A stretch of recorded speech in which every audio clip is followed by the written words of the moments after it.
Talofa lava, this is Pacific Waves from RNZ Pacific. I'm Susana Suisuiki. Coming up. Now what happened there is just completely unprecedented. A woman who survived a kidnapping in PNG last year says the country is on the verge of becoming a failed state. Also, as women, we think different, we do things differently, and we bring that structure into parliaments. Female leaders from around the Pacific gather in Auckland to address the challenges they face in politics. And New Zealand's National Party representatives say they're in a good place to serve Pasifika.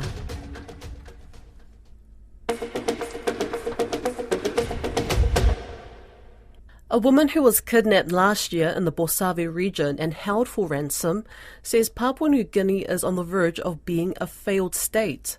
Reports from our sources on the ground confirm more than 60 people have been killed in tribal fighting in Inga province at the weekend. As a woman who experienced similar violence, Cathy Alex told our PNG correspondent Scott Waire the government must act.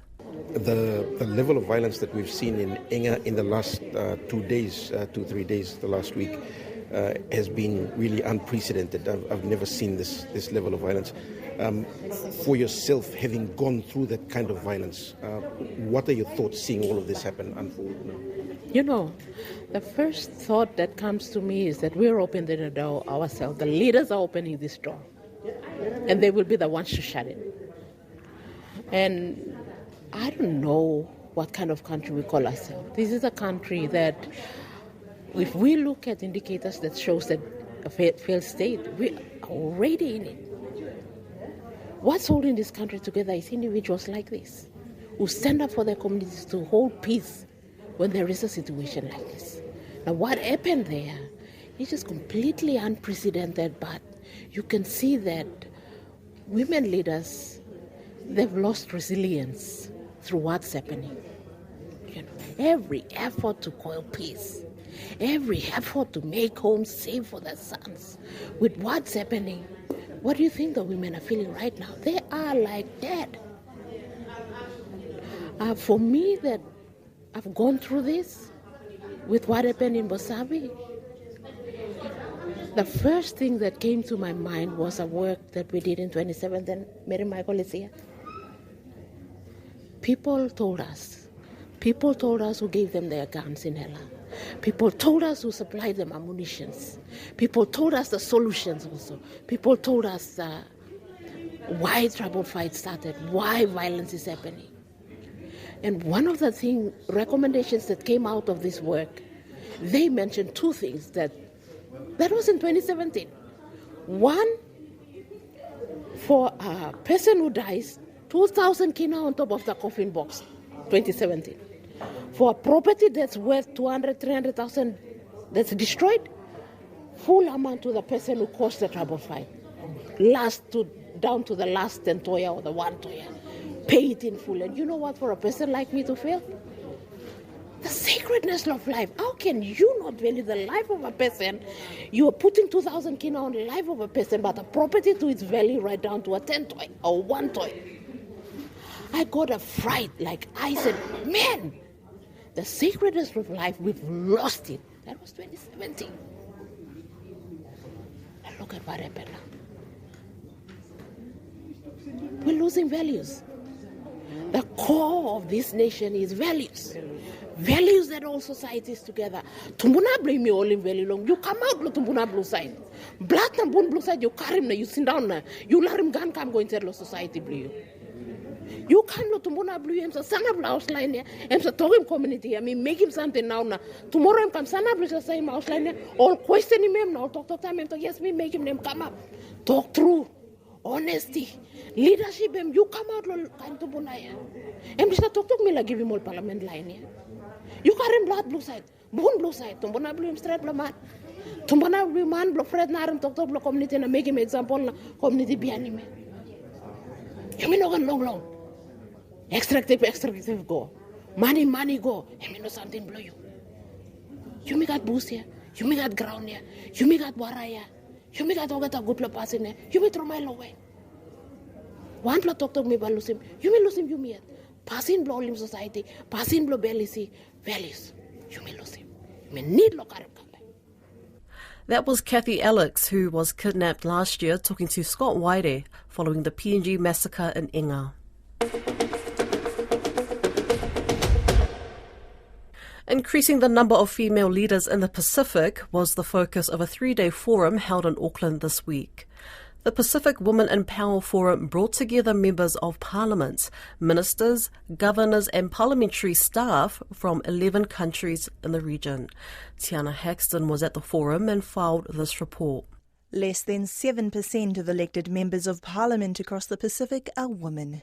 The Women in Power Forum brought the 7% together to network and discuss ways to increase this figure. Hosted by the UNDP, the forum aims to encourage the region's female leaders to stand strong in tough political environments and inspire the next generation. The UNDP's Tuya Alton-Garrell says the gathering provides a safe space for members to speak up about their collective experiences and challenges. This platform is creating that opportunity to see how we can train and engage and ensure that there is a next generation of women leaders who can participate in politics, whether it's at the national or subnational levels. Honourable Rhonda Tiaki of Niue was the youngest member in attendance. She wholeheartedly believes that more female representation is needed in Pacific governments. Ms Tiaki says women leaders bring a fresh perspective to the political arena. As women, we think different, we do things differently, and we bring that structure into parliaments. But we also have to apply the gender lens in all our work, just to make sure that everyone is being represented fairly. Bougainville's community minister agrees. The Honourable Theonela Roca says being surrounded by other Pacifica leaders boosted her confidence. She is certain they can all work together to inspire more young women to join politics and change the statistic. Being in the room and sensing all the energy and the drive that the women have, we may be looking forward to bringing a lot more, many female prime ministers and presidents across the Pacific region. And I'm really optimistic about that. Fiji's Linda Tambuya says strong solidarity of Pacific women across the region will make their voices louder. She believes having more women in politics will raise the visibility and viability of women in decision-making spaces. Even though we're small in numbers, we are big in terms of our voice. We are the smallest population in the world. But when women support women and women come together in solidarity, we can make magic and we can really affect change in the world. The 3-day forum concluded this afternoon. Attendees left with a stronger sense of connection across the region as they work together towards a collective goal to inspire more women to become political leaders.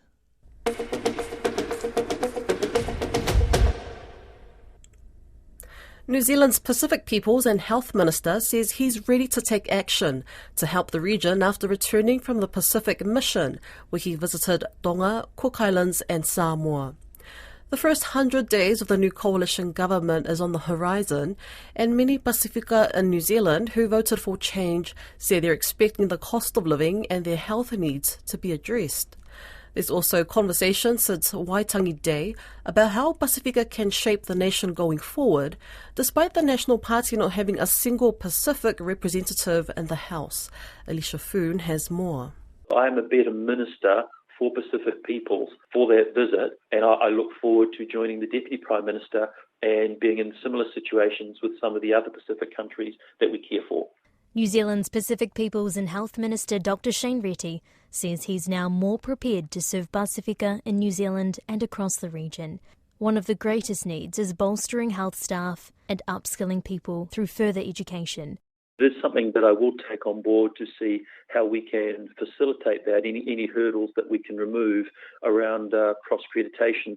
Having said that, there was that commitment at the National University of Samoa for $3.5 million for a new Bachelor of Health Science, which talks to building up and supporting those domestic pipelines, those training pipelines. National have no Pacific representatives in the House, whereas the previous Labour government had more than 10 MPs, including a Pacific Deputy Prime Minister.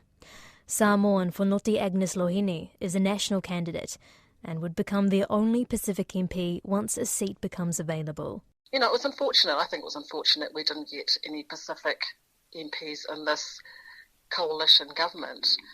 That said, we had 11 in the last government. And actually some key areas that I think were very important to me, which is Pacific education, fell drastically. And those other issues that were really key for us as Pacific and, our high needs community, which is cost of living, it just took a dive. So I think in terms of you've got Pacific representation in the government, but actually for a lot of Pacific people, they didn't actually deliver what they said they were going to deliver. So whilst it's good to have representation, people still want certain things from a government that they should deliver. She also runs National's Pacific Blues, a group aimed at creating future Pacific politicians. She urged Pacific parents to gain governance experience by joining their children's school boards. Most of my time is with our Pacific Blues group, though, because that's the group that I'm really passionate about, is ensuring that our Pacific voice within the party and engaging the party into the community is still strong. Always happy to help people who think that they might want to stand as a candidate one day. National's first Pacific MP, Anai Arthur Anai, says the party has a lot to answer for. National has to look itself very deeply and say, look, whatever we do here, we have a responsibility to make sure that we position a Pacific person with calibre that will get into Parliament and do this. The insult I had was I was the only Pacific person there. And yet they brought another person to look after Pacific issues, which didn't make sense then and still doesn't make sense now. But today I'm quite proud that Shane's there doing a great job because we don't have anybody else. He says despite still supporting the party values, he believes the government must recognise Pacific are big players in New Zealand and are deserving of more opportunities to lead.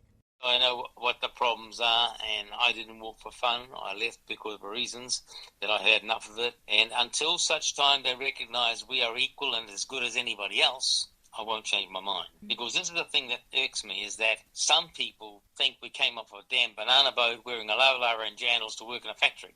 Those days are history. Our people in this country have proved their ability to do anything and everything and succeed at it. Just give us the opportunity to prove we can.